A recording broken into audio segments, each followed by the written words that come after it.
aha Ghanatube so modofo snowy masan so atenase ensem ahodo a ekoso ewo omega ni mu no onsa beka busiafo matenase se no makwakoje emwa bebre de apa na intempa no ye yakotie nia ekoso ewo omani ne ba na busiafo me demo atwaso.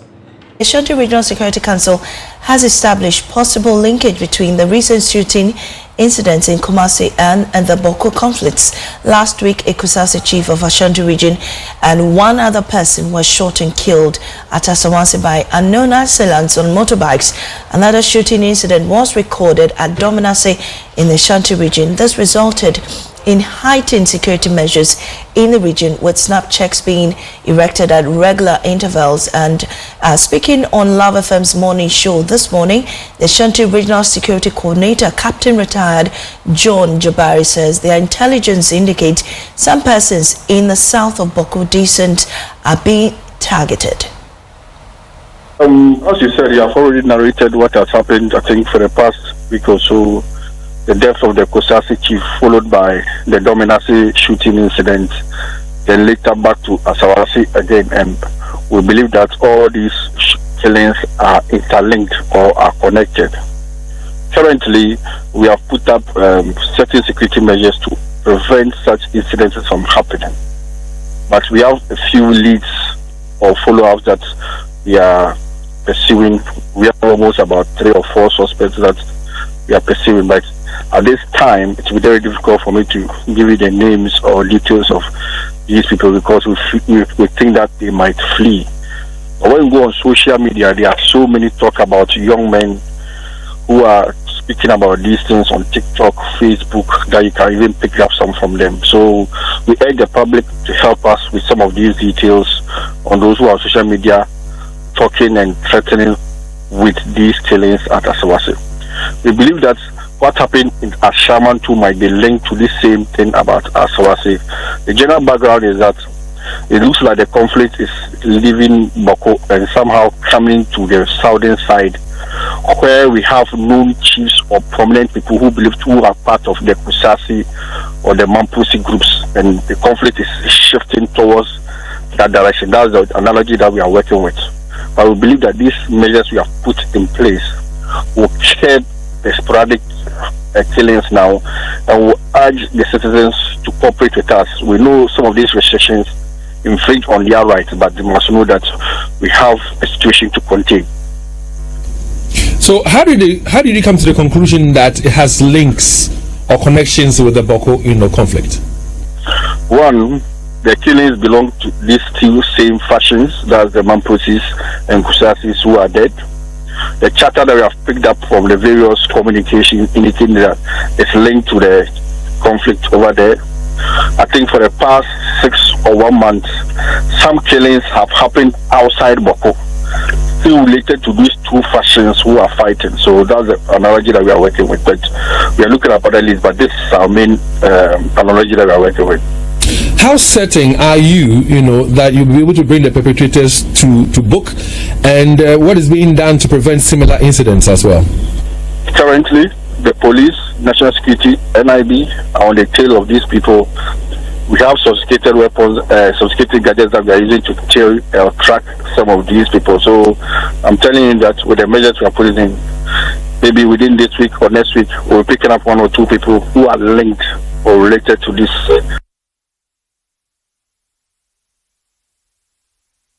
Well, the Regional Coordinating Council has initiated stringent security measures following the killing of the Kusasi chief, Abdul Malik Azembe.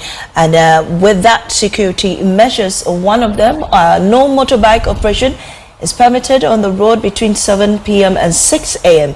Motorbike riders are not allowed to carry passengers or additional persons during permissible hours. Also, motorbike riders are prohibited from wearing attire that can conceal weapons, including smocks, bulky jackets, or 3-piece suits or outfits.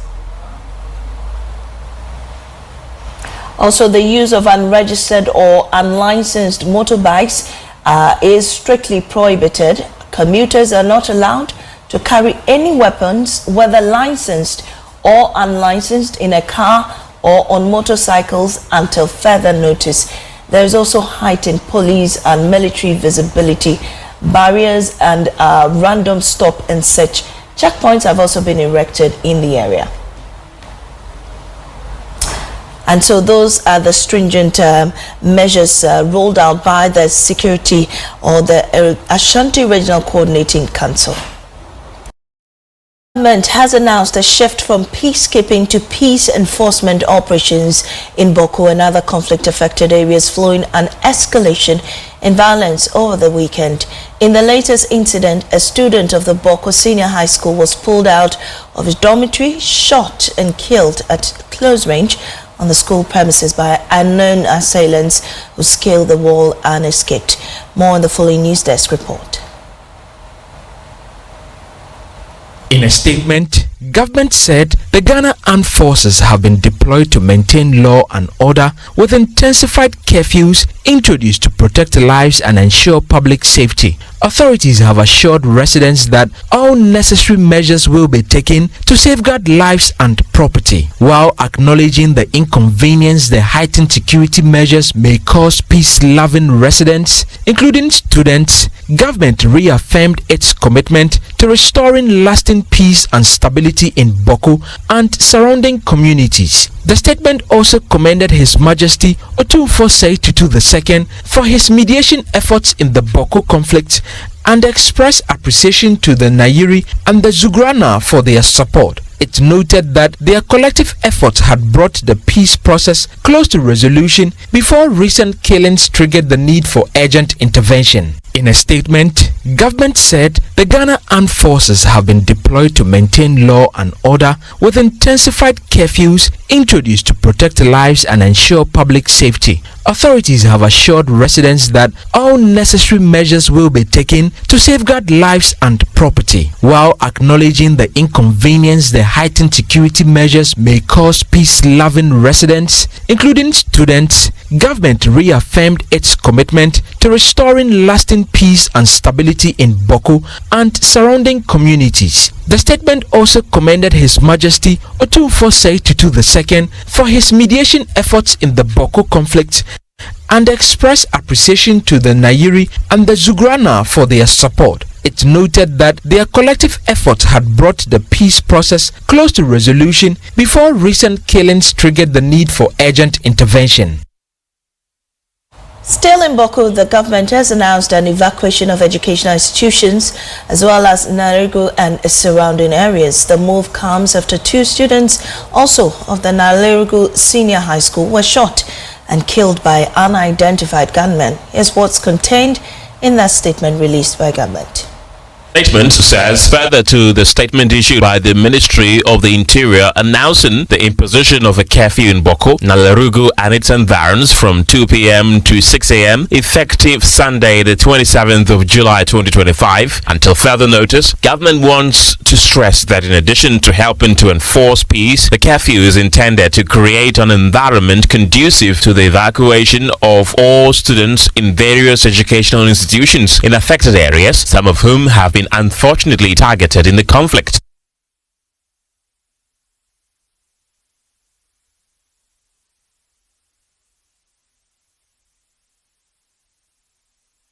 Well, we just heard there that there's been curfews in Bawku and its environs, also following the shooting of 2 students at Nalerigu. Also in the area, students are being evacuated from all educational institutions. As you can see in your shot, there are students who are getting ready to move from their schools away to either their homes or other places that they're supposed to go, as the situation in the area is not still volatile, really. 3 students in all, 2 from Nalerigu Senior High School and then 1 from Bawku Senior High School, were killed over the weekend, escalating the incidents in Bawku. We have on the line our regional correspondent Albert Sori with us. Albert, we understand that there have been a series of security measures that have been rolled out, and also part of that is students being evacuated from schools. What's the latest you can report on this?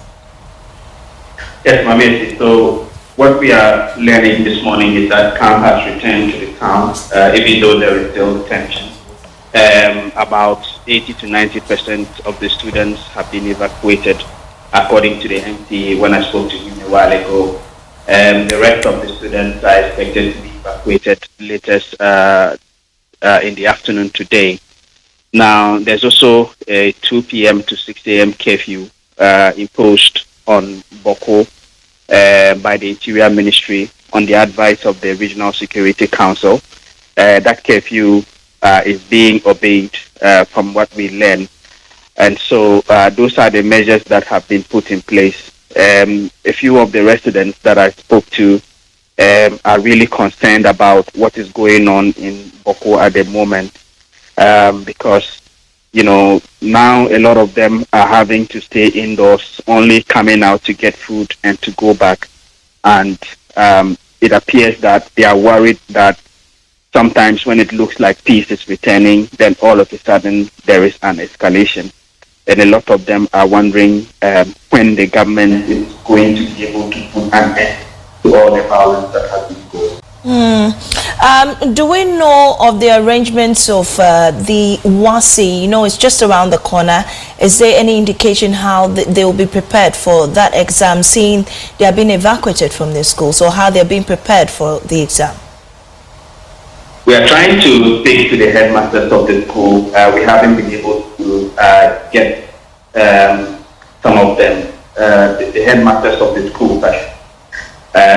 Yes, they are pleased now with the situation of the what is that for now they are more concerned about the state of the students.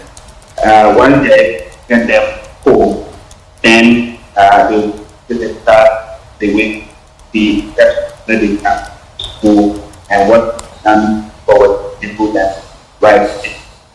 But I think Albert, I seem to be losing you. Could you reposition yourself so that I can hear you properly? Hello, can you hear me? Yes, much better. Okay. So what they are saying is that the primary concern this morning is the safety of the students. They want to get them to their various schools first, and then they can begin to look at the way forward in terms of what can be done to get them to write the exams later. But for now, looking at the tension going on and the fact that some students have already been killed and there is a possibility that others could be targeted, the primary concern now is the safety of the students. So the Municipal Security Council, together with the Regional Security Council, are trying to evacuate the students and get them to safety in their various schools first. And then discussions as to the way forward will also go. All right, thank you so much, Albert, for that update. Kindly follow this for us closely. We'll definitely get back to you with the latest development on this particular issue. And there, Albert giving us the very latest on the issue in Bawku. Students are being evacuated from their schools as we speak. Well, the yo ya have here and some no about bit me at the comments about comment section measure I can kind na e the amount of me kai will say aha e Ghanatube so in some e ko ba e wo oman Ghana ni nyina no onsa e beka on subscribe na fe so fa wonsa emia notification bell no so send e be nsem no ye de tuma na wenya no entem pa so sisi ade makram.